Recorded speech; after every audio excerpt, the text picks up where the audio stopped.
everybody, and welcome to episode 189 of the TheSixthAxis podcast. I am, as per usual, your host, Kris. Let's give me except where I'm not. Joining me this week is the man of 1001 holds, Lewis Gaston. Say hello, Lewis.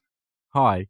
Also with us this week is news editor at the TheSixthAxis extraordinaire, Aran. Say hello, Aran.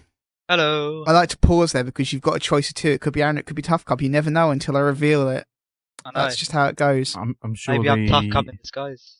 Oh, it's like tiny Tough Cub.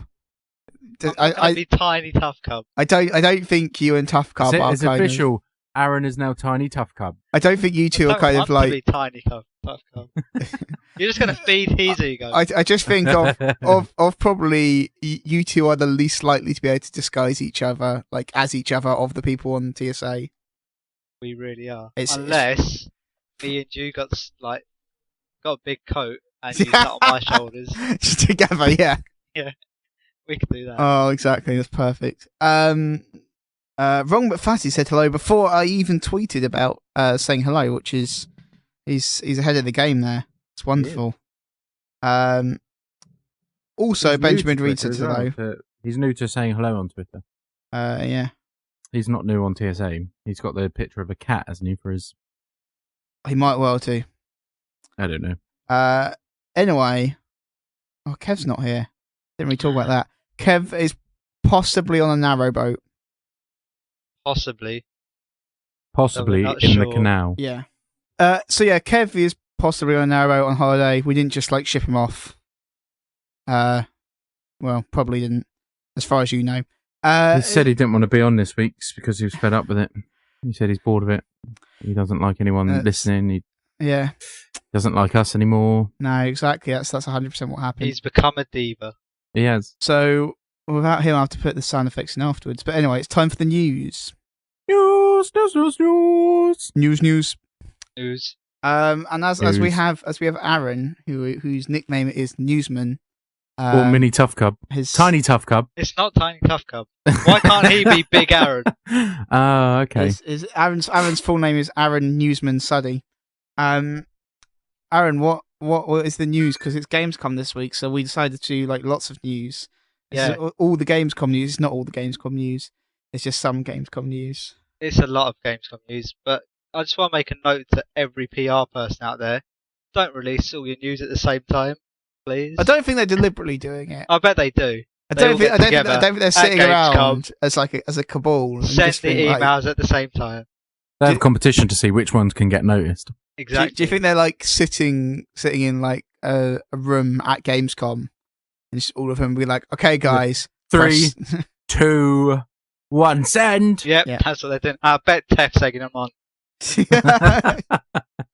Go on, break them all. They go out to other people at the same time at different times. It's just us. They're no, we need to get them annoyed. So what is the news? Well, we got the first bit of Mafia 3, the first Mafia 3 trailer, and a bit of gameplay today as well. Oh yeah. It was a cinematic trailer, wasn't it? We had a cinematic trailer, and today they released another trailer which shows about 10 seconds of gameplay. Ooh. His gameplay very very brief. This is the amount of game we have done at this point.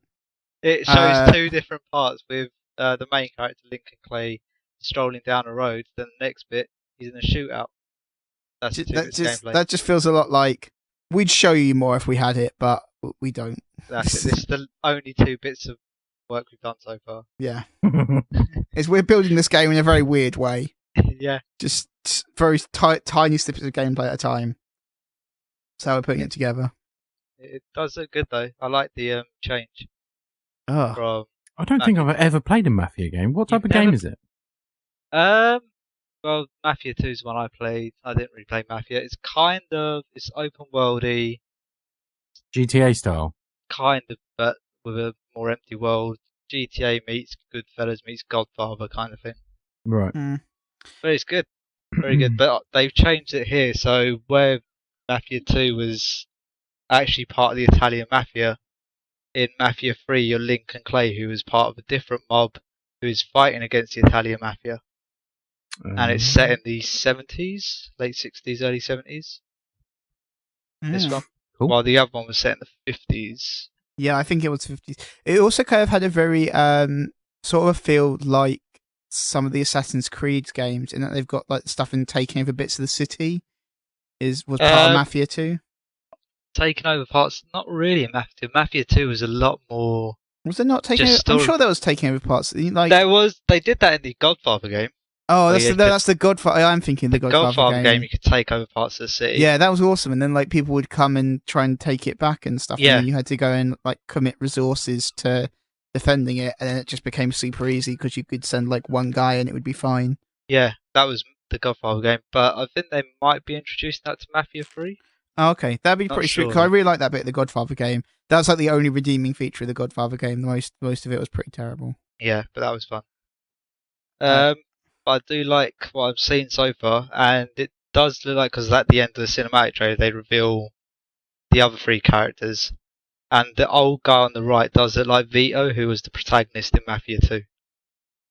So maybe there'll be a crossover there. That'd be pretty cool.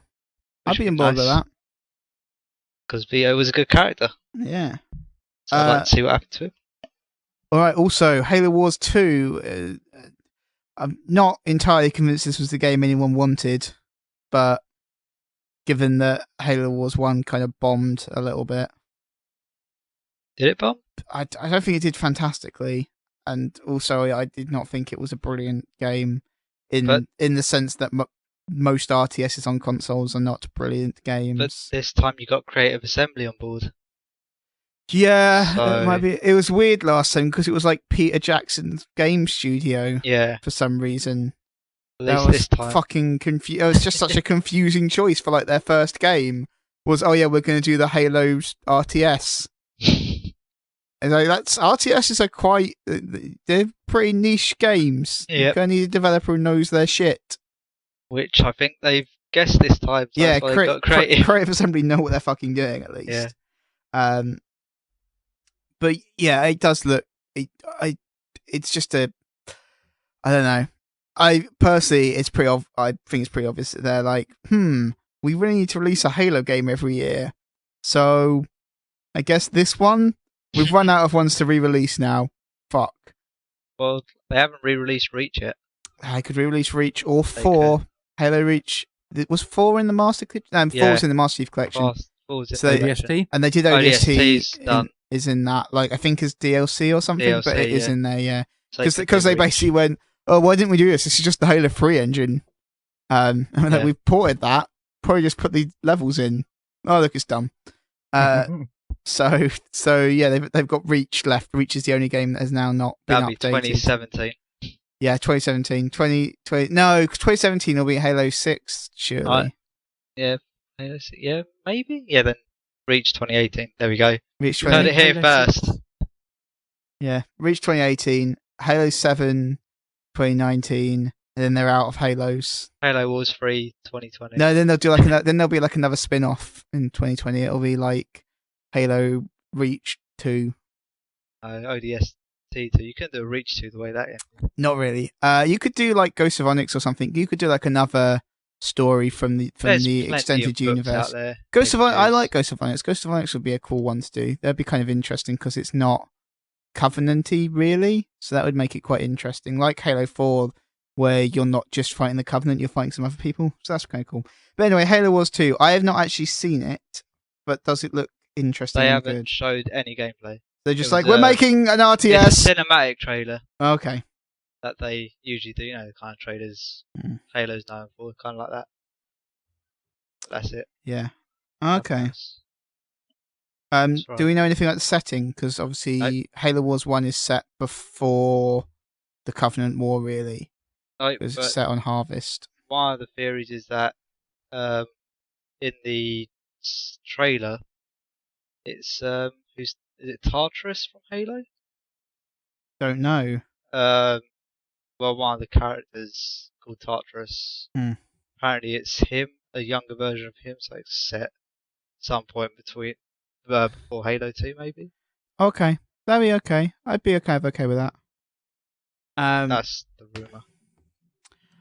But yeah, I would like to see it set in a post like in like the Halo 4, Halo 5 kind of era.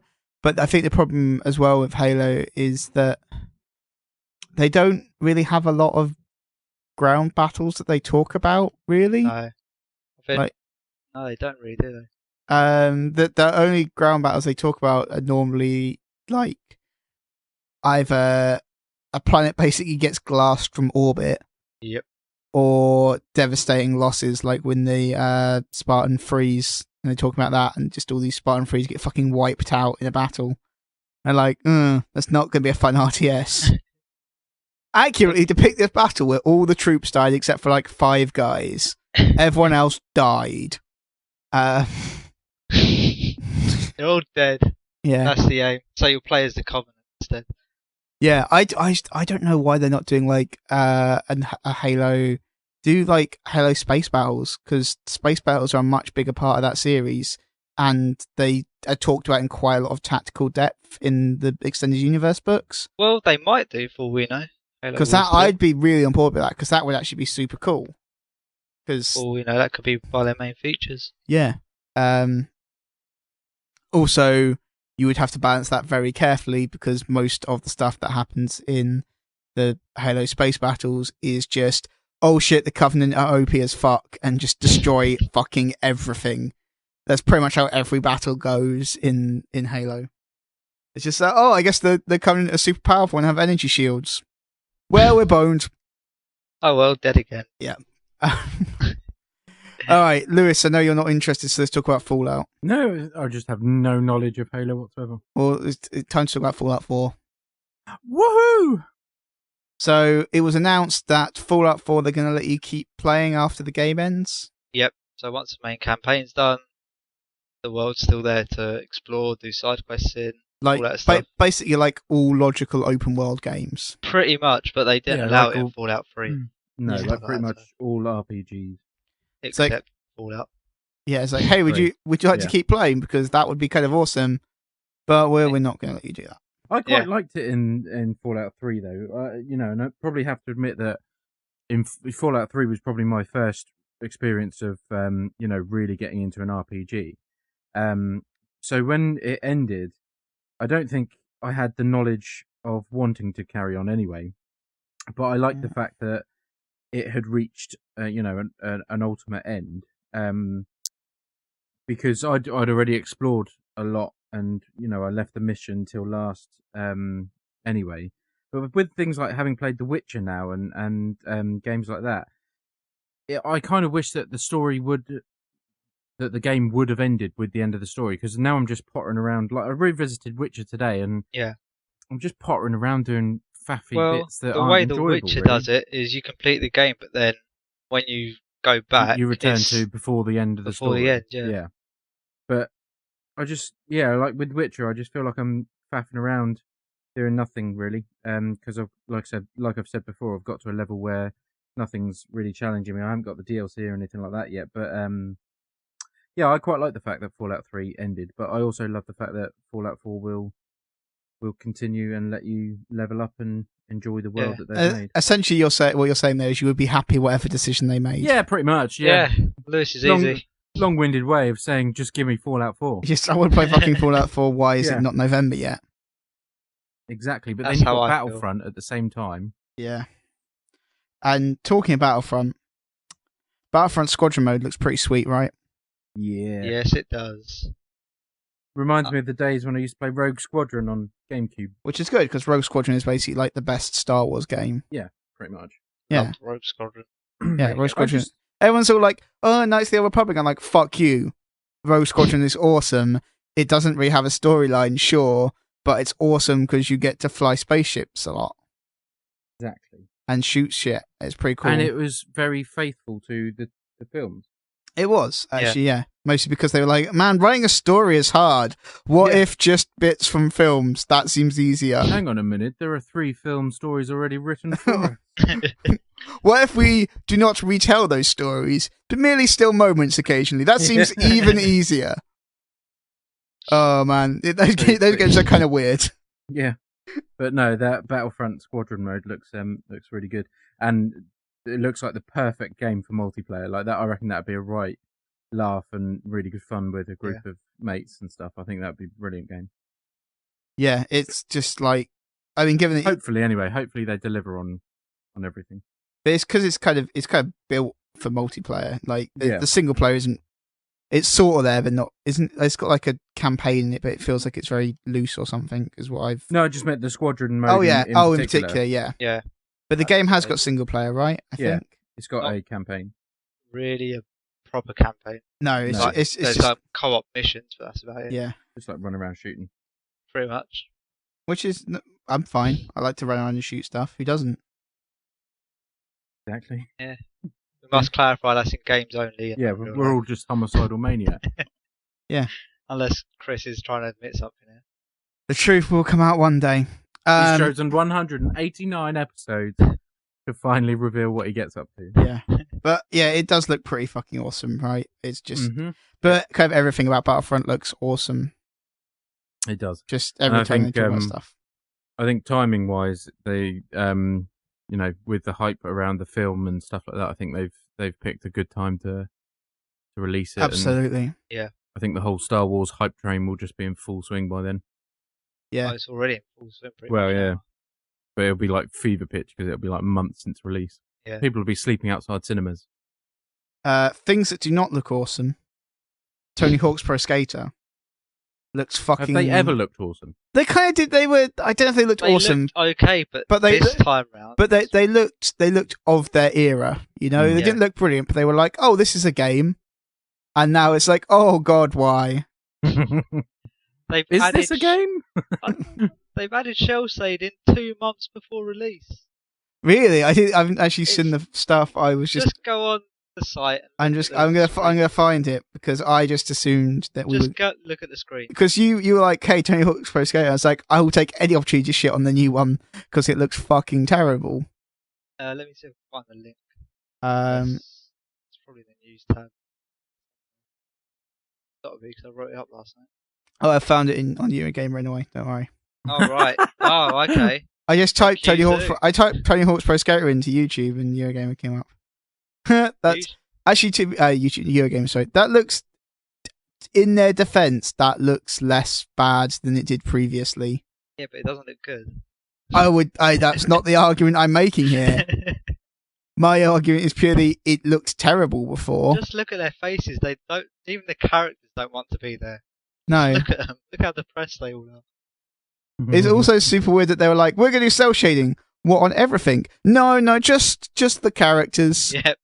No, just the skateboard. It's a shame because like there's an image with loads of skaters in, and that looks kind of cool.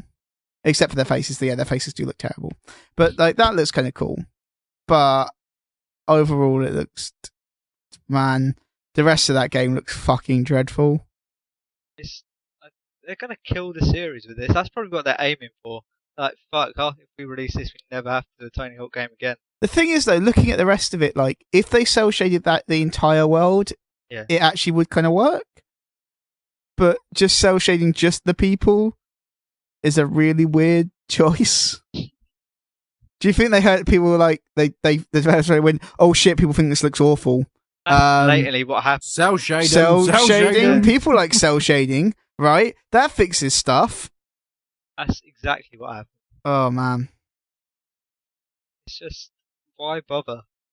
I bet there's promotional or like behind the scenes videos of Tony Hawk just crying in the corner. Yeah. Like, what have they done? Or he probably doesn't care because of all the money he's getting. He is getting probably a lot of money from it. Yeah, he don't care. But what I really like is that their faces looked really flat before, and they're like, this will make them look even flatter. Like, I'm not convinced you've gone the right way there, guys. I don't think doubling down on that was the correct decision. But at least the upside now is like the text, the clothes.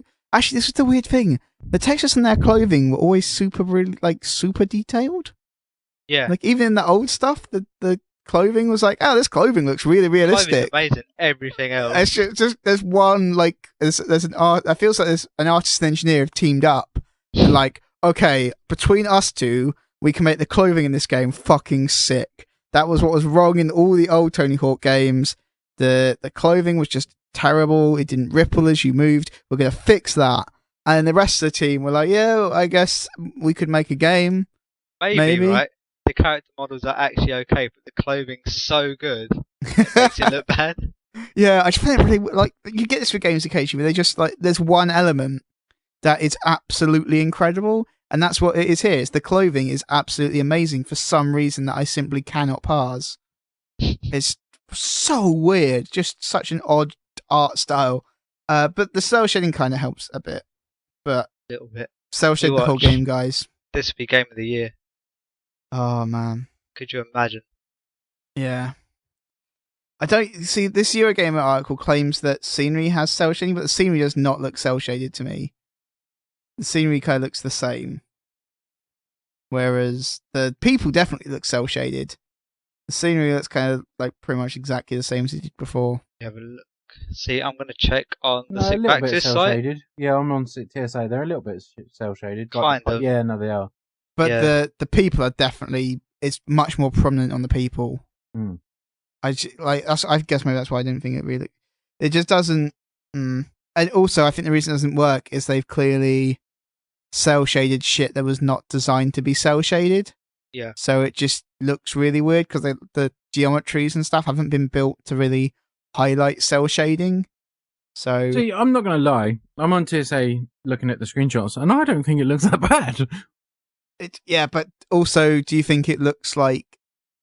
Think about other PS4. This is not a download game. This is a full retail game. This is going to cost £50. Like, think about its graphical presentation compared to other games that you could pay £50 for. Yeah, it's true. Yeah, like I also think. But then I wouldn't pay £50 for a skateboard game. Period. Oh yeah, sure. But others will. But if this was like a 10-15 quid download title, I think people would be a lot more forgiving. Yeah. But given they're like, hey, this is a full retail title, and everyone's like, is it? Is it really? You're not fucking with us, right? So yeah, I don't really do not know.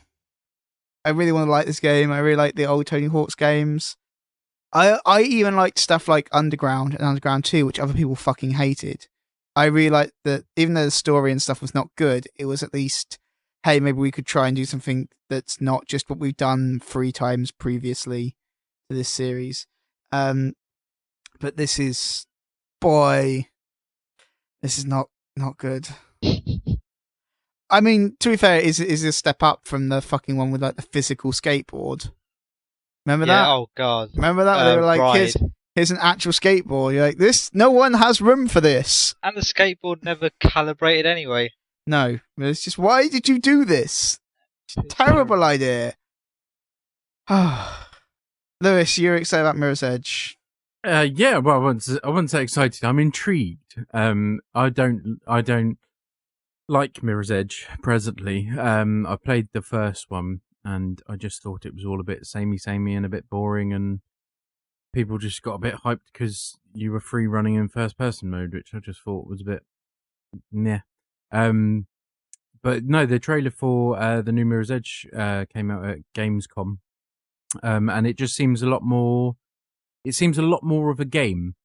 Mirror's Edge always felt to me like it was just a running simulator. But now it seems, you got the stealth options to go through. In the trailer, you got a big skyscraper, a big global corporation, and you have to infiltrate it to retrieve something. And it just feels a bit more of a whole package. So, and the graphics look good, and all the environments are looking pretty snazzy. I think my other big problem with Mirror's Edge is I don't like the art style in that everything's white unless it's red, and then you can interact with it. It just feels a bit bland. I think that's why I like. But this one, it just seems a bit more full, shall we say? Oh, okay, that's cool. What do you think, Aran? See, I quite like the original Mirror's Edge. Yeah, I didn't play all of it, but I did like the original one. I did like it. I can get where Lewis is coming from about. I do definitely get your point. It did look sterile. Yeah. Very sterile, but I did like the gameplay. So yeah, from what I've seen of Catalyst, does it like they've basically taken less from the first one, decided, alright, here's a full proper game now. I'm really impressed that it is completely open world. That really blew me away when they announced that, because this is a game that it feels like would be very hard to make a full open world because of kind of the flowing paths that you want to move through the whole city.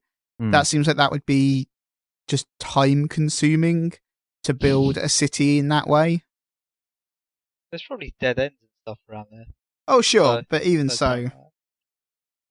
But you want to be able to you want it to be like it is in Infamous, where you can get through from one side of the city to the other without really touching the ground.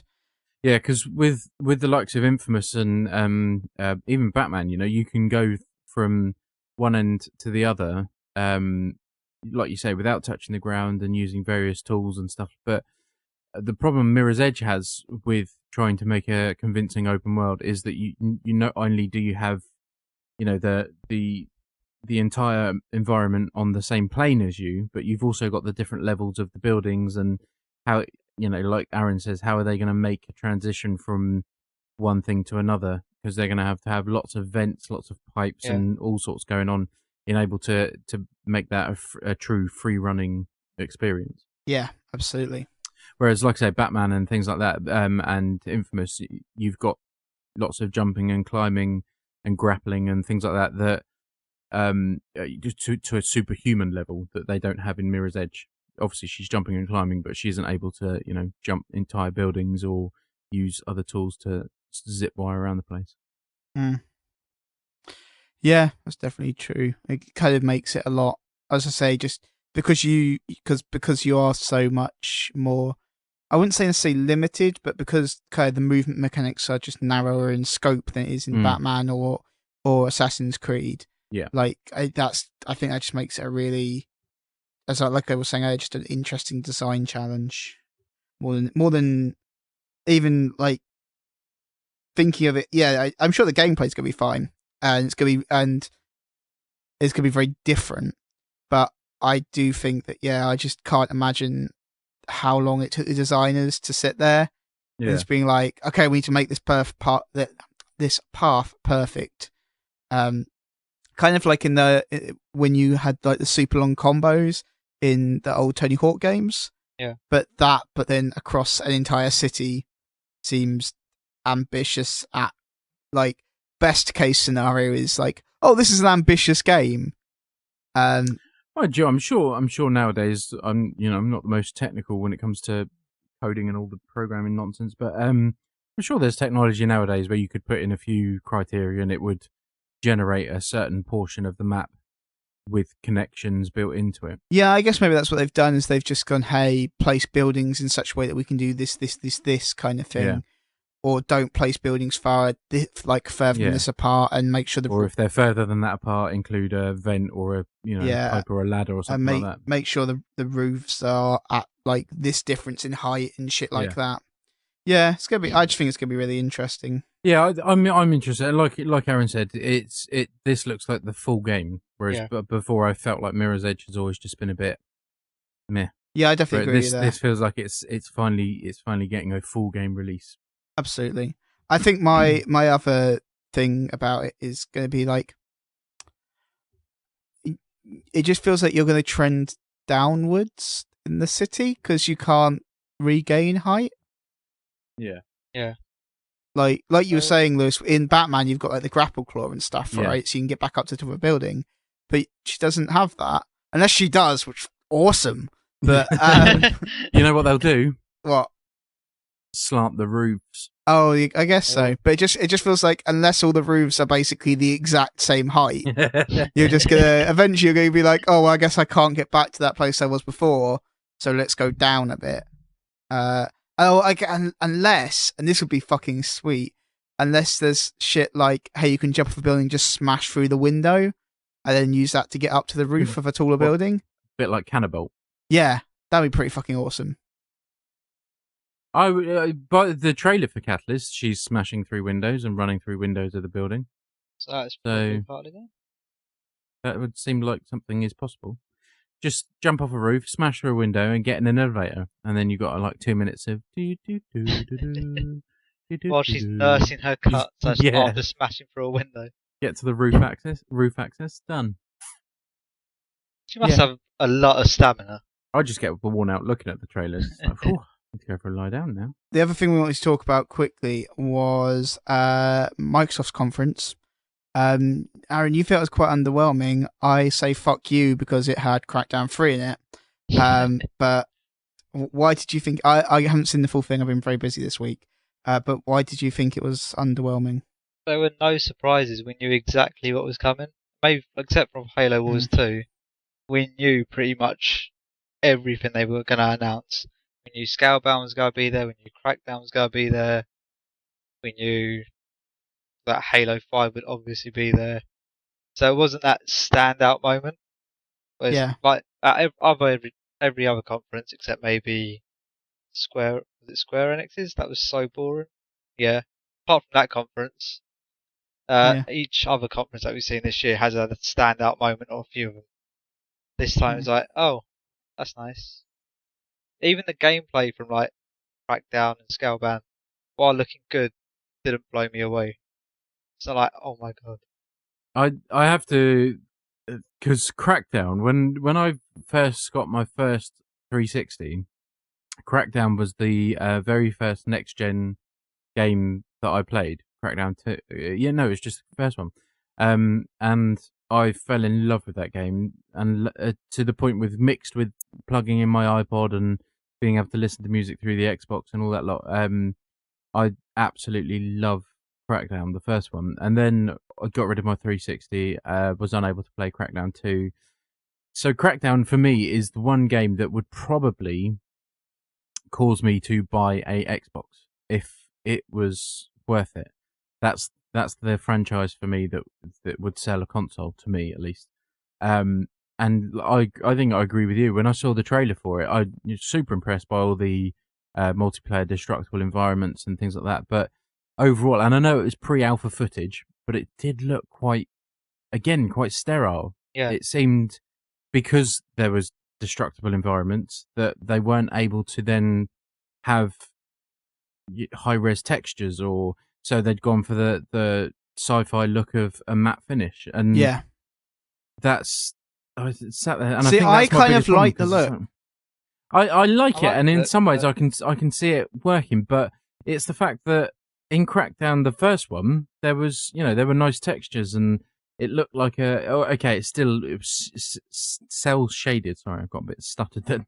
It's cell shaded, so it's going to look comic booky and still look a bit cartoonish, but there was still some nice textures and some nice environments in Crackdown, and this one just looks like it's sacrificing the quality in favor of destroying buildings. Yeah.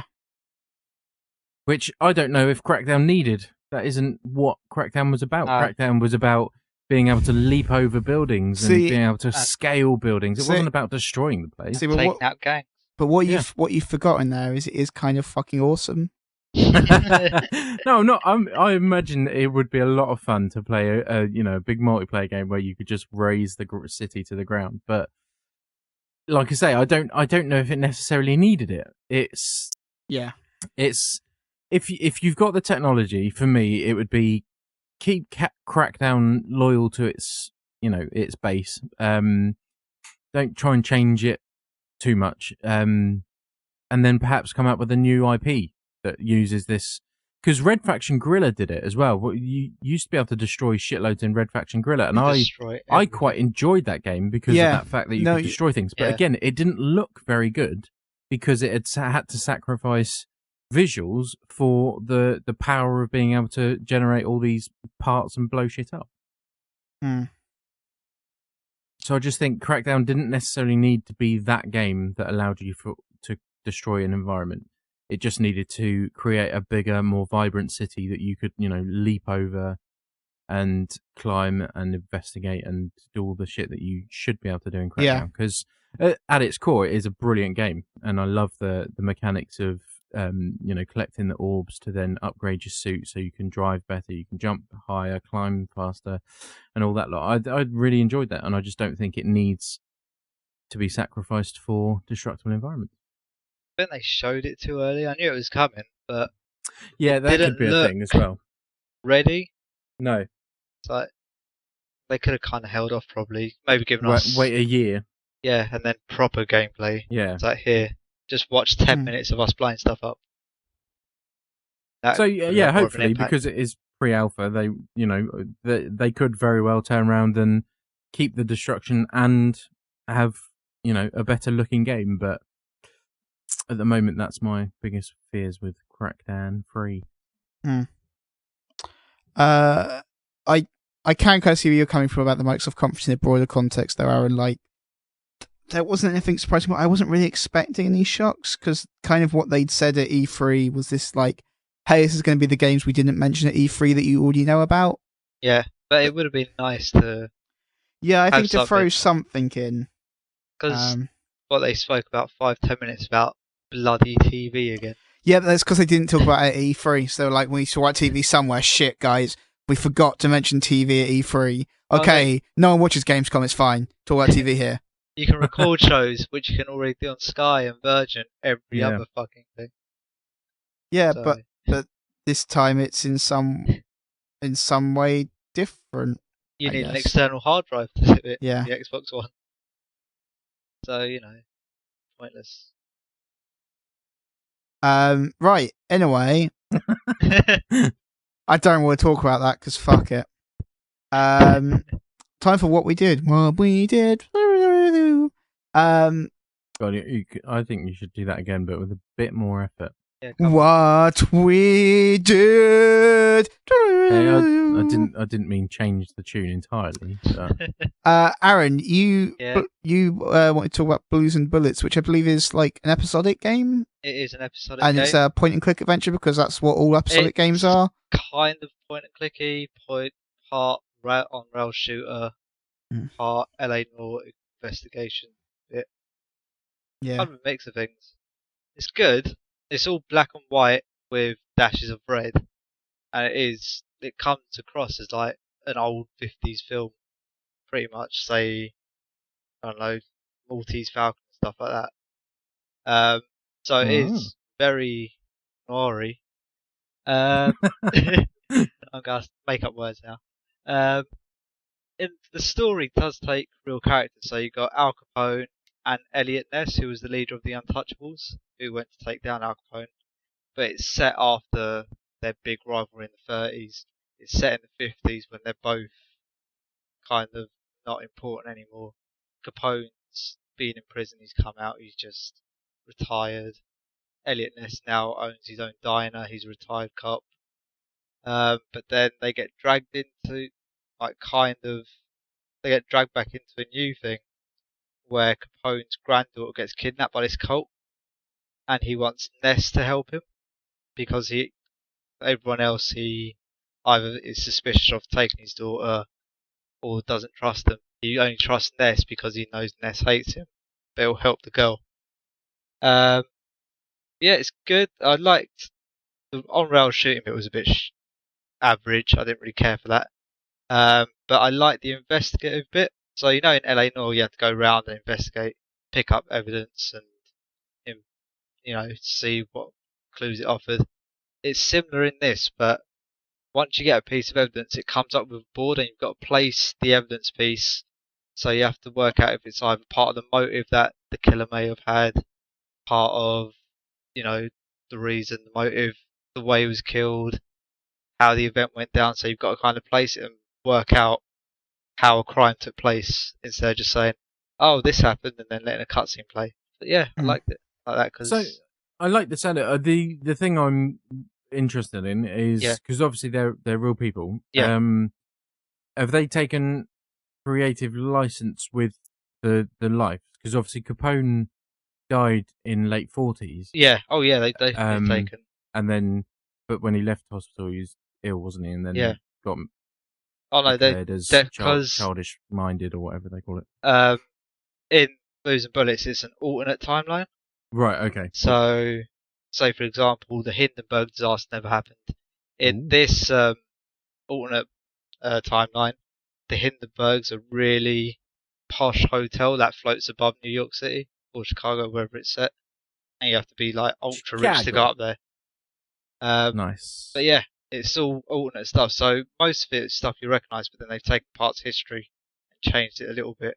So in this, Capone isn't dead, or he isn't, got mad and stuff. Capone. He's just Capone who's retired. Yeah. Kind of just sits back and lets all the new gangs do whatever. He just wants to live peacefully now. Or Ness just wants his own diner and gets dragged back in for one last case. It's always one last case. It's always one last case. Bastard one last case.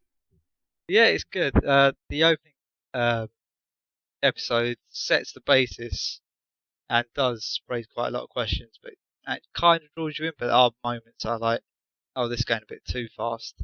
So you go from one bit and suddenly a major event happens in 2 seconds and you're on another bit without any explanation of the character. So I'm hoping in the next episode Maybe it'll do like flashbacks. There is one flashback section near the beginning where maybe you'll find like on episode 4 they'll do a flashback to the first episode where you find out what's happened in the middle bit. Maybe it'll be like, that'd be cool. This happened on the car journey. But no, I do like it. It's generally good. I'm hoping it'll get better as the other episodes are released. Is it on PSN? No, it's not on PlayStation at the moment. It's on PC, and I don't know if it's released on Xbox One yet, but I know it's coming to Xbox One. I played it on PC. Yeah. Interesting. I don't know. You come to this podcast and start talking about games that interest us, and then we find out we can't even play them. Can play them, just not on PlayStation. Not at the minute, anyway. Oh no. It might be on Mac though if it's on Steam. Steam is shit. It for might Mac. be. I've deleted it so many times. It's utter crap. Don't get me started on Steam for Mac. Alright. I won't. Don't get me started on Mac games at all. Just complete. Why do they just not cater for Macs? It's ridiculous. Because it's still a relatively small portion of the market compared to PC, and PC is basically like. And what? So we have to be, rejected. Yep. Yeah, pretty much. Pretty much. Get with the times. Just get a PC. And also, it's reasonably easy to dual boot a Mac to Windows if you wanted to. Shut your face. I know dual booting nothing. I think if you really wanted to. Anyway, as you're so angry, Lewis. Yeah. Would you like to talk? I'm not angry. Would you like to talk about Angry Birds 2? Yeah, I could talk about Angry Birds 2. I assume you were done with Blues and Bullets. Yeah, I've done. Yeah. Yep. You are now. Read my review if you want more. Yes, I've been playing Angry Birds 2, which came out on iOS this week, or this past week. And I have some thoughts on it, because I think it'd probably be fair to just run through any changes or new bits in the game, because I'm assuming everybody has played Angry Birds. There can't be many people out there who have no concept of the game at all. So yeah. Angry Birds 2 isn't that big a departure from what you will know and probably enjoy from Angry Birds or Angry Birds Space or Angry Birds Star Wars or Angry Birds any affiliation that they've been able to squeeze out of people. So you still have birds that are slightly disgruntled, varying in their features and what they do. So you get the little red one, who now can, when you press the screen, he will emit like a sound wave, a bit like Obi-Wan bird from Star Wars, and that will help push things along before he hits. You still got the yellow one, which the triangular yellow one, which is the one that speeds up like an arrow. You've got the little blue one, which splits into 3 birds, which is fucking shit. You've got the little oval-shaped one that drops an egg. You've got the bomb one, and then you've got Terrence, the big fat one that just charges through and destroys everything. Things that are new. So they've updated the graphics a little bit. Still, I don't know if it is, but it looks like it's, hand-drawn, hand-painted environments. With this time, we've got a nice bit of 3D parallax going on. And you also get particles that are in certain parts of the screen, and there's a good depth of field going on with blurring and stuff. So it's looking good. You still have the path to follow with the different levels, and each level you have 3 stars. But then it starts to change, because as before you would have a level and you would try to 3-star it. Now a level can consist of anything between 2 and 5 levels. Yeah, I'd heard this. So you click on a level, and it's now a room, they call it. You get 2 to 5 rooms that you have to clear in order to 3-star that level.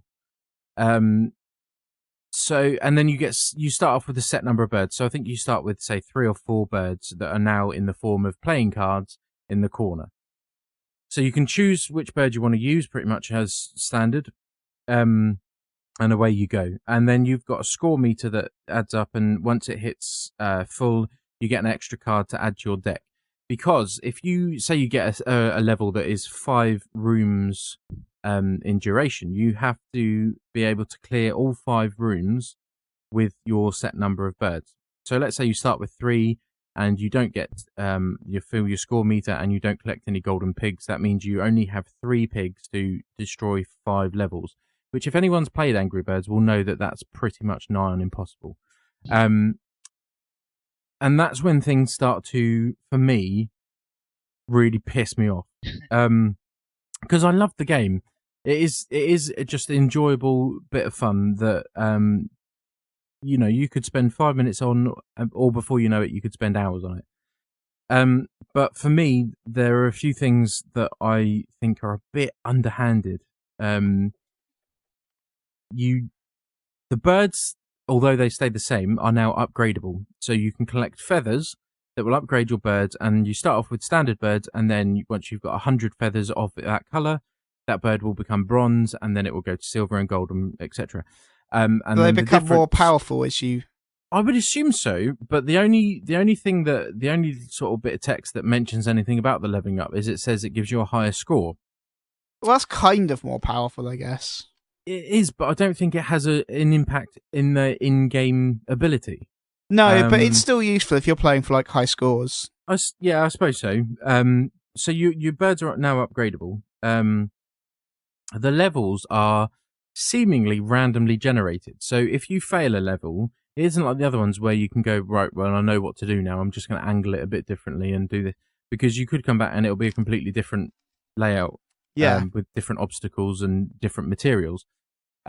Which is kind of cool, but in a way kind of frustrating because... No, because that was like part of the game, was like working out how to do it. Yeah, exactly. But also it seems like they've done it because it's like, haha, now you have to spend more money with us. Or because I'll get onto it in a minute. I'll get onto why that's pissed me off so much. But so yeah, it randomly generates things and it changes the materials of the objects and the obstacles.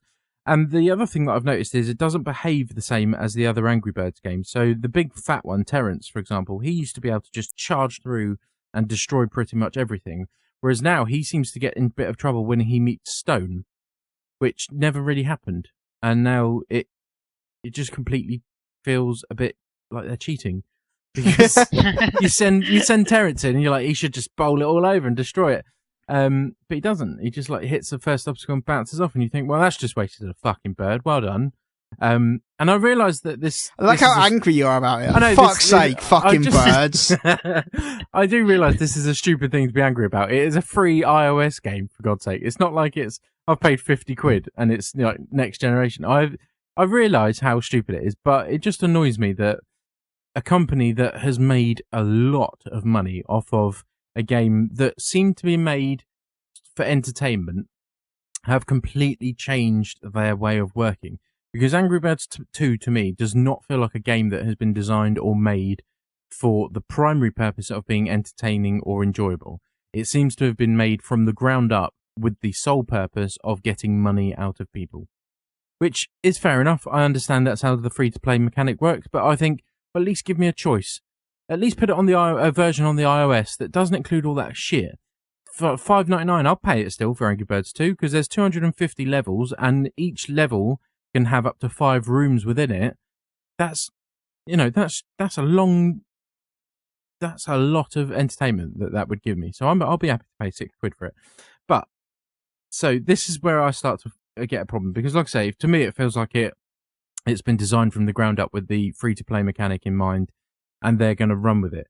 So I had to write this all down because it is mind-blowing. At every possible opportunity, there is a mechanic in place that will get you either watching adverts or buying gems and paying them actual money. Okay, so for example, it has the 5 lives mechanic made by Candy Crush. So it takes half an hour for each life to refresh.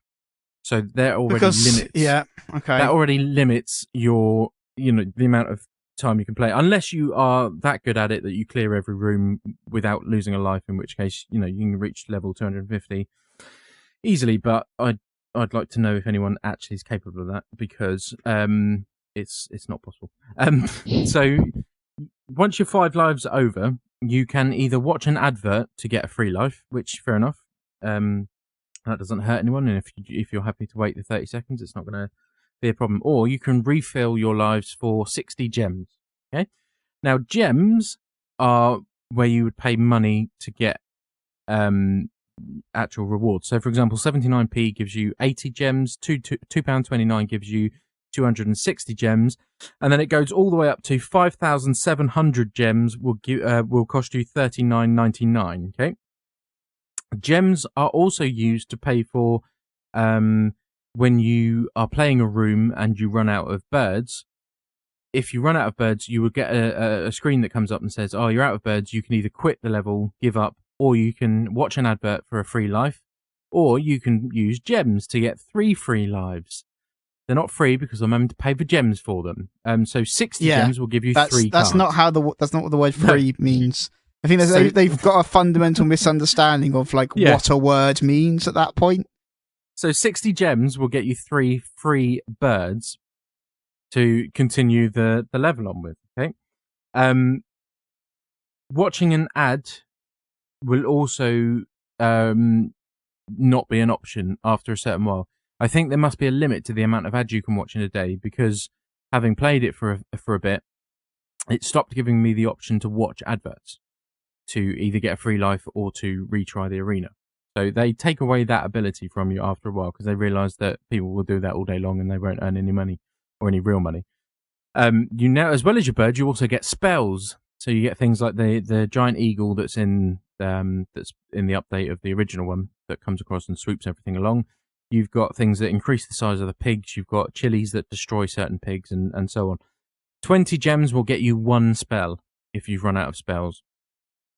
Presents.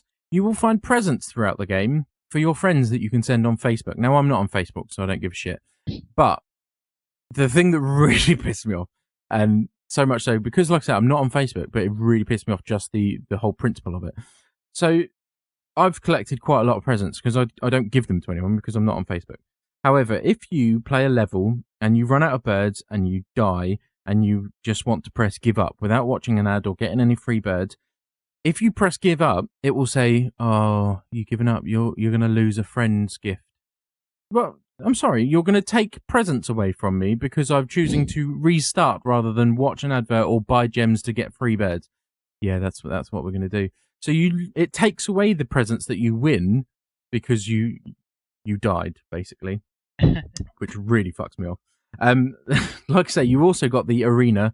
The arena is a new mode where you basically see how long you can go, see how many points you can get with a full set of birds. So that's 1 of each kind, and the possibility of earning more birds the higher the score you'll get. And you can use spells in there as well. So again, spells will cost you 12 gems, spells will cost you 20 gems for 1 spell. In the arena, if you get to the end, you've used all your birds and you've got a score, that's fine. You get 1 free admittance into the arena every day. After that, it's 12 gems per entry, or you can watch an ad. But again, they'll take away the option to watch an ad. But don't forget, if you want gems, it's 79p up to 39.99, and it's 12 gems a pop, and you only get 80 gems for 79p. That is my biggest problem with Angry Birds 2. And I was chatting to Willington about it the other day, because obviously he's a bit more educated on mobile gaming. He said it is a good game, which it is, but it's badly implemented because there is such a massive element of luck within Angry Birds that you're paying money for what essentially is chance, which is ultimately gambling. Yeah. not that you win money back from Angry Birds, but that's It's kind of just how all free-to-play games work. I know, but Angry Birds 2 just feels like it has been designed solely with the purpose. Because, like I say, you can't do anything without all of these things popping up saying, do this, get this, watch an ad, get us gems. And it just seems so overt and so blatant that it just feels really dirty. It feels like I'm playing it. I'm like, don't want to play this because you seem to have sold your soul to the devil, Rovio. It's like, they don't need that much money. They're making millions. They've got a film on the way. Just make a normal Angry Birds. I don't know. Who am I? But I would have thought they'd just make it as they did with Angry Birds 1. No, because the thing of Angry Birds 1 is people pay once, and the thing with free-to-play games is people pay for... how much money they made out of it. But they could make more money, Lewis. I know, but that's selling now. That's not making a game for the sake of making a game. That's making a game for the sake of just being dirty, money-grabbing bastards. I really hate to shatter this illusion. I know that is the world. I know. That's why a lot of people make games. Not like they're definitely. But that shouldn't be the sole reason. No. And that's my problem with Angry Birds 2, is that feels like the sole reason that game has been made. Like I say, if I'm okay with it if they design a game that is entertaining and enjoyable with a little bit of freemium on the side so that they can get some money. That's absolutely fine. And the chances are that I will pay you some money for extra bits and pieces if they are, actually usable in game. But like I say, it just seems so blatantly designed from the ground up with every intention of every bit of money possible being squeezed out of everyone. And that's why it winds me up. I'm still playing it though. Well, just refuse to give them any money. I don't watch any adverts now either. Like, no, fuck you. I'll have my 5 lives and then I'll wait several hours. That is the way to go. Yeah. Fuck them.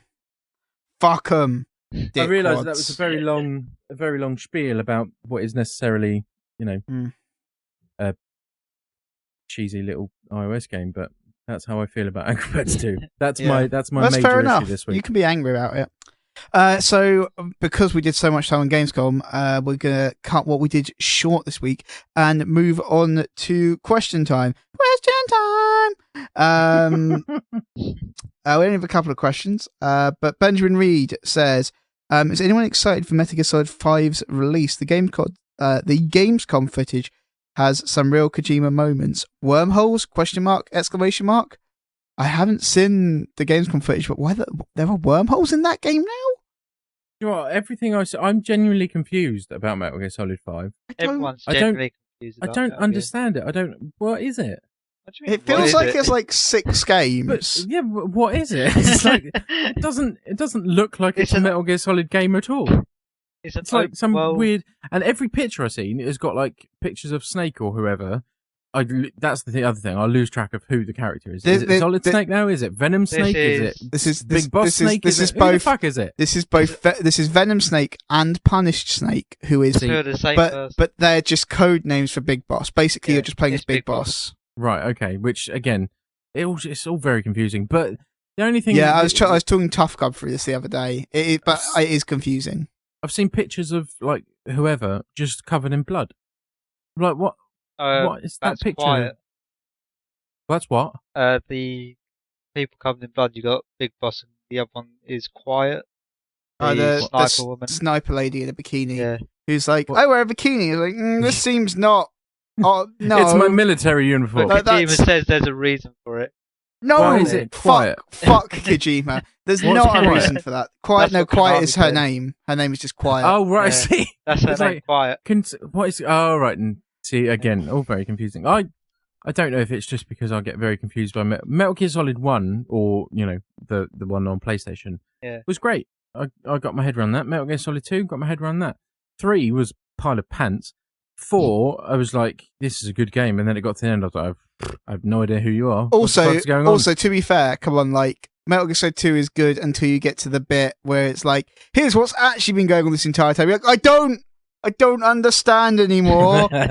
No, I loved 2 with all the fish and mailed bit, and I loved 1, and then 3 Snake Eater. I think it was because Snake Eater went back in time. It fucked me up. And then 4 was just my thing. Wait, my thing with 2 is I have no problem with 2 until like the moment that you're playing as Naked Raiden, and then the story just goes fucking mental.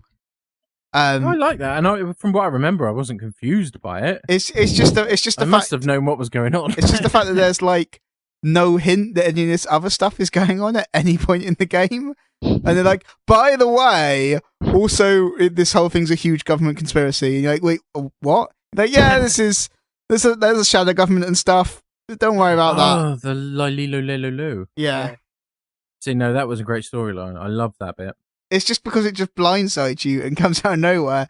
And normally with that kind of thing, there'd be some foreshadowing. There's not really any foreshadowing. It's just, like, by the way, this whole thing is masking a huge underground base of operations. Yeah, that own the world. Sat there and thought, fuck you, I'll make it confusing. Yeah. That's what happens now. I'm changing the story. What were they called? Was it the Shadow something? They're called the Prophets. They're Patriots. The Patriots. Patriots. That's the one. The Lulay, I think it is. Yeah. Anyway, something like that. Yeah, no, see, I loved the first one. The first one is great as well because the story of the first one is nice and neat, and it all makes sense. It's got its bonkers moments, like, you know, the Psycho Mantis and yeah, but the bonkers moments are like they're not part of the core narrative. No, they're like here's some, and that's because that's what Metal Gear Solid 2 felt like as well, like Vamp and stuff. Like that's a weird moment. And the bloke who roller skates around. Yeah, those are weird. There's a weird moments in the story, but they're not like, oh, the narrative is super weird now until you get to the end. See, no, from what I remember, I was fully on board with it. I was on board with it once I worked out what was going on, but it's just like this hard, really hard turn in the story. That's just like, and now it's this. Yeah. Oh. Okay. Are you going to resolve any of the other stuff? No, it's this now. And then you have to fight. Then you get in a sword fight with Solid Snake. See, that's the thing that's always messed me up with is the who's who. So the first one, they're like, that's reasonable. Les enfants terribles. I'm like, yeah, I'm on it. He's his clone. I'm on it. I've got it. So that's Liquid Snake. That's Solid Snake. I'm fine. Done. And then it's like, no. We've got Big Boss, who's apparently a snake or a dad or something. And then you've got Solidus Snake. Is that a whole nother one? So you've got right. So you've got Big Boss, who is the original guy, right? Who is the guy you play as Metal Gear Solid 3. He's called Naked Snake in that, and he's like the main guy. He's like the core guy of this whole series, really. Solid Snake is not. Big Boss is the guy it really all revolves around. And then you got Solid Snake, who is the guy who plays in Metal Gear Solid 1 and Metal Gear Solid 4 and the start of Metal Gear Solid 2. Yeah. Yeah, and he is one of the clones of Big Boss, like clones / children. A bit confusing. And then you've got Liquid Snake, who is the bad guy in Metal Gear Solid 1. Yeah. He's Snake's brother. Yeah. He's another clone child of Big Boss. And then you've got Solidus Snake, who is the bad guy in Metal Gear Solid 2, who's got the big arms. And also he was like president of the United States. He was Big Boss. No, that's not Big Boss. That's Solidus Snake, who is pretending to be, he pretends to be Big Boss, but he's not actually Big Boss. Because he's a clone, he's just like, I'm totally Big Boss. And then he's not. But he is so Solidus Snake is another clone child of Big Boss. Yeah, and he's also president of the United States for a bit. Yep. Which I didn't find out till like, or if that was in Metal Gear Solid 2, I'd completely forgotten it. But yeah, he was president for a bit. He was the 43rd president of the US, which is like fucking weird. This guy, and then he became a terrorist. You're like, oh, okay, I guess Kojima. That doesn't seem like a natural career progression. But why? He's got an army. Yeah, he has an entire military. And then obviously you get Liquid Ocelot, which is like Revolver Ocelot with Liquid Snake's arm, and he half. We know in like Metal Gear Solid 4 where Revolver Ocelot is acting all weird, and he acts like Liquid Snake. Because Liquid Snake. I can't remember. Because Liquid Snake. I know. In Revolver Ocelot's in 1. Yeah, and you chop his hand off. Yeah, and then basically he gets after Liquid Snake dies, they give him Liquid Snake's hand as a replacement hand for some reason. As you do. But then Liquid Snake's hand possesses him. Yes, I remember. Which is a little bit of that's in Metal Gear Solid 2, but because then he has that moment where his hand goes all shaky. Yeah, but then it's it's a bigger plot beat in Metal Gear Solid 4. So that's kind of all the snakes and stuff. So, Revolver Ocelot has no relation. No, he's just a guy. Until he becomes Liquid Ocelot. Yeah. In which case he's half liquid. Half liquid snake, half Revolver Ocelot. Jesus Christ. And then in all of that, you've got cardboard boxes. Yeah, that's just a weird thing. Soldiers are very unobservant. And a suit that can make you look like a lino. Yep. That's pretty much what I remember about Metal Gear Solid series. Yeah. And a motorbike. An inexplicable motorbike level. There's just... Is that Metal Gear 4? Yeah, that's 4. There's just... Where he's on a Harley. I'm pretty sure that's 4. I haven't played 4, but it's not in any of the others, so it must be. But there's just stuff going on in those games, right? Just don't even try to understand it anymore. Just let it happen. But I want to, because I like Metal Gear Solid, and then I look at Metal Gear Solid 5, and I'm like, I have no idea. What the fuck's going on? So Metal Gear Solid 5 it's like Metal Gear Solid 3, so you're back in time again? To what era? You're in 1984, I believe. Yeah, so after Metal Gear Solid 3. Yeah. After Metal Gear Solid 3 and after Ground Zeroes. Yeah. What is Ground Zeroes? It's basically the opening to Metal Gear Solid 5. It's basically like, it's like the first chapter and of is the that story. in the game? No. No. So why have they? So you have to play the Ground Zeroes in order to be able to play 5? You don't have to, but... it makes more sense if you do. Yeah. Oh yeah, because at the moment they're making proper sense. But it's set slightly earlier. I think it's set in like... But Ground Zeroes is set in like the late 70s, right? Late 70s. Late 70s. I think it's like Phantom Pain's 9 years or something, 5 years, 9 years. It's 9 years. That's it. I was reading. So 1975, and then Ground Zeroes, and then he goes into a coma for a bit, right? For 9 years, and then the Phantom Pain happens. Yeah. God, you seem to be right on top of this, Aran. It's only because I played Ground Zeroes last week. Yeah, so I played Ground Zeroes. I haven't finished it, but this is like me piecing shit together from Wikipedia and from like what I remember in the Phantom Pain trailer where he wakes up from a coma. So see, there's the difference between me and you. I don't know if I can be asked to try and piece it together from Wikipedia. Yeah, I just look at it and think I have no idea what the fuck's going on. And then I don't even know I'll play it because I'm just that far removed from it now. Then of course there's like all the weird ancillary characters that we're not even talking about. Sniper Wolf, Ocelot, not Ocelot. What's his face? Otacon. Yeah, he's alright. I like Campbell. Otacon. Meryl. Yeah. Then you got fucking And whatever happened to Metal Gear, hey? What is Metal Gear? Metal Gear Rex. Metal Gear is the robots. Ray. Yeah, I know. But where are they? So destroyed and shit. Yeah, the first one in Metal Gear Solid it gets blown up and that. Yeah, and then you have Metal Gear Ray and 2, which also gets destroyed. Yeah, that gets blown up and stuff. The whole game franchise is named after the robots. From what I can remember, there isn't one in 4. There's all the little ones which are kind of like Metal Gear, but the one that helps you. No, they're called geckos, like the robots. Yes. Oh, I remember but geckos. How did I forget geckos? But they're not proper Metal Gears because I think to be a proper Metal Gear you have to have nukes. And like that's the whole point is they're a delivery system for nukes. Nuclear. So that's what was the question? Are we excited for Metal Gear Solid 5? Are we excited for Metal Gear Solid 5? I think we're confused about Metal Gear Solid 5 mostly. But and it also feels like it should be Metal Gear Solid like 47. Yeah, there's a bunch of other stuff that goes on in Metal Gear. I don't know. There's Peace Walker and shit. But so yes. And then there's the PSP one. Portable Ops. There's Portable Ops, and then Peace Walker was on PSP or on Vita. Vita. Yeah. Yeah. Vita. But anyway, so the Metal Gears. Is there a Metal Gear in 4? Because I haven't played 4. There's what you just mentioned. There's the little robots. No, the more agile ones. Yeah, the geckos are little robots. Yeah, them. But there isn't like a proper Metal Gear in there, is there? Not that I remember. I don't remember one. No. There's geckos because I remember them jumping around and being quite difficult because they're very agile and had lasers. And then so that's just weird. I don't know if there's gonna be a Metal Gear in this one. Maybe actually because it's all set around Outer Haven and stuff. So that would make sense. Yeah, look, it's a fucking weird. Just wake me up when they remake Metal Gear Solid 1 in stunning HD. It's a fucking weird game. Didn't they do that? Wasn't that like the Metal Gear Solid collection thing they did? They didn't do 1. Oh, okay. That's what everyone wants. Everyone just wants Metal Gear Solid 1 okay. in makes HD.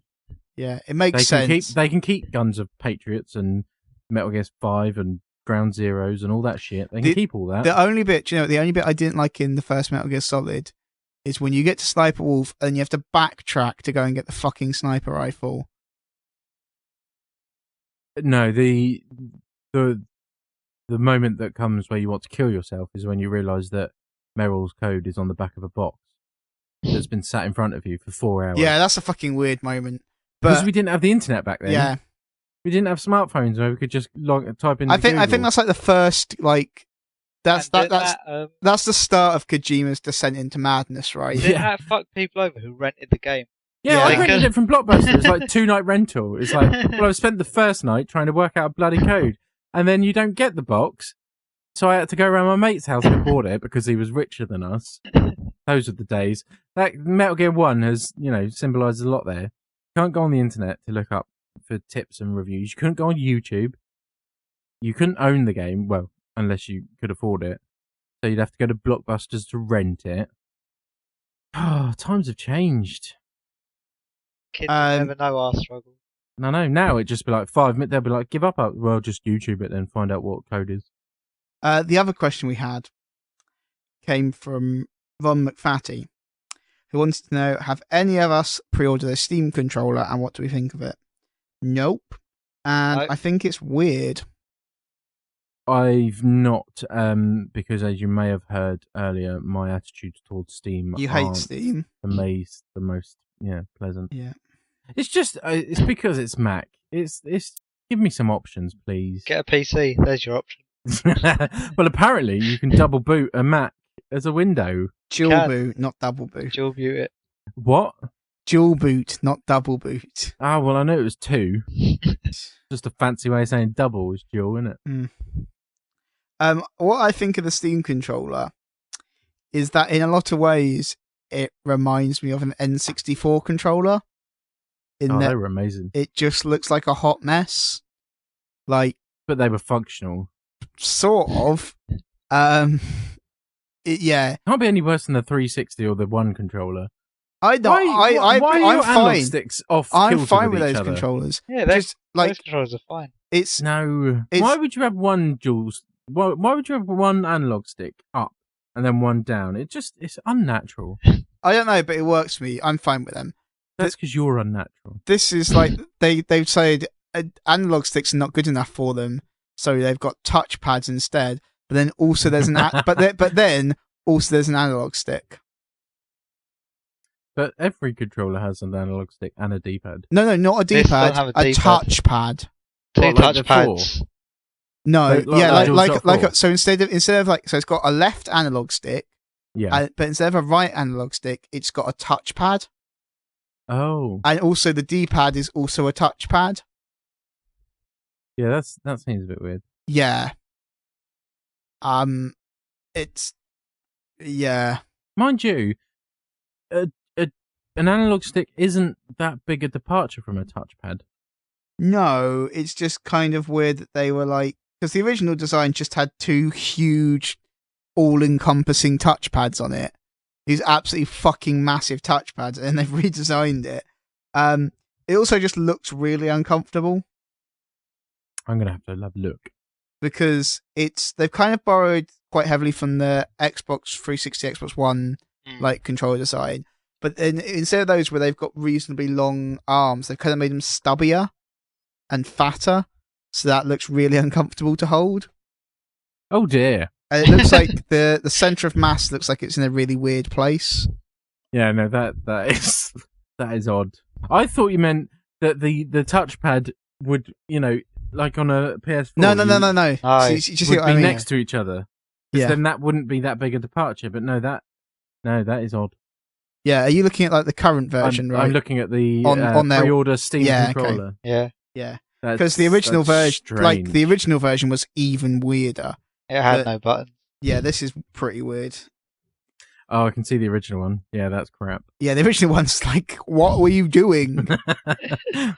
It's like they've tried to combine all generations of every controller ever created into one superior fuck up. Like, the thing I find of it is I didn't really buy their argument on the touchpads. But, like, if you're going with touchpads, just commit to it. Don't also add a fucking analog stick. Don't Also, why have they gone for A, B, X, and Y? You'd think Microsoft would have that, like, trademarked or something. I think they've probably gone for that because more games get ported from Xbox. I see. Clever thinking. Now I see why they did it. Yeah. See? That's what you're here for, to educate me. Like, although it's less so now because obviously, like, the architecture on the PS4 is much closer to PC architecture, where it wasn't in the last gen. But that is god awful, though. Yeah, it's fucking. Do you see what I mean about like the arms? The longer I look at it, the more horrific it becomes. Do you see what I mean? Like the arms are too stubby, right? Mm-hmm. Yeah. Like they need to be longer than that and less fat. Yeah, people with anything above small hands will have a bit of trouble. And I don't know. Obviously, you don't know where it is until you hold it. But like the center of mass on that looks like it's going to be somewhere terrible. It does. The center of mass looks like it will be in the right hand analog, the right hand holdy bit. Yeah, it's just probably holdy bit. That's what I'm going to call it. It just looks the holdy bit. Looks the right hand holdy bit. That's where it looks like all its weight is. It's just everything about it just looks fucking awful. Good luck chucking that in a rage because it's not going to go the direction you think it. Whereas what I like, it's going to be a boomerang. Because the thing is, I think the DualShock is a good control, but personally, I find it a little bit too light. But it's still. I'm not really. Yeah, I just find it quite. I remember light. holding that after when I got the PS4 after like the PS3, and it was like Jesus Christ, I'm holding a brick. But compared to the Xbox controls are reasonably heavy, but they but not. But I don't think they're heavy in a bad way. They're like a weight that kind of feels comfortable. They're heavy because they have a fucking battery pack on the back. Do the Xbox One ones have that? Okay. Yeah, of course they have. I can't remember. But yeah, to me they feel, but they always feel heavy and kind of like this is like a nice weight. It's not uncomfortably heavy. No, I have to say, I would, they're not uncomfortable controllers. It's never a weight where you're like, oh god, I've been playing for half an hour and now everything is terrible. I have to have a break because my hands are broken. Yeah. What I really like with them as well is the newer ones. Is they I think they shifted some components around, and so they put like the center of mass on them in a way that if you hold it, it kind of snuggles into your hand, which is quite nice. See, that's what I like about the DualShock 4 is it does feel like the weight is down in your hands. Yeah, and that's what you want ideally with a controller. And but on an even both sides. Oh yeah, the absolutely. Controller is just going to be. But no, say goodbye to your right hand. I 100% do not believe that is in like the center of mass in that is nowhere comfortable. Do you know what they'll do? They'll just fill it with sand. It's either all on the left hand side, or it looks like it's all like right at the top of the controller. It's one of the two. They'll just fill it with sand. It'll become a sellotape dispenser. Yeah, that'll be fine. I would honestly, I'd prefer that than it being just like god awful. Be easy to refill as well. Yeah, that'd be good. Or water. Have it like a water pistol. A little cap at the top where you can just fill it up. Oh man, that seems logical. So much wrong with it. So much. Right, that's going to do it for this week's episode, where we've just basically spent a lot of time attacking some stuff this week. Yeah, It's been a very negative podcast. Very angry this podcast. Yeah. I know what you're fucking talking about. Don't make me come over there. Yeah. You shut your mouth. If you would like to listen to the podcast, I went all Mitchell then. I went all Phil Mitchell. You shut your mouth. If you'd like to listen to more episodes of this podcast, you can go to TheSixthAxis.com. You can get us on iTunes where you can subscribe, rate, and review us. You can also get us on the YouTubes and Stitcher. I know some people would maybe prefer I didn't read it out at the end of every episode, but now that you've said that, it just encourages me to do it. Yeah. Well done, Kevling. Now that you've said that, I just want to do it more. If you'd like to get in touch with us, you can email us at podcasts@thesixthAxis.com. You can tweet us at TSA Podcast. If you'd like to get in touch with us personally, you can get me as Hal Pro. It's HALB Pro. You can get Lewis Caston. You can get Aran as Aran Suddy. Yes, Lewis. I was just saying what Kevling might have got at is that he's probably just disappointed that we're only doing it in English. I think from now on you should, translate it into a few different languages and add those onto the end as well. Yeah, I could get Jamas to give it to me in Polish and go from there. Yeah. But for now, anyway, everybody, say goodbye. Ciao, ciao. Goodbye. Goodbye. The Sixth Axis Podcast.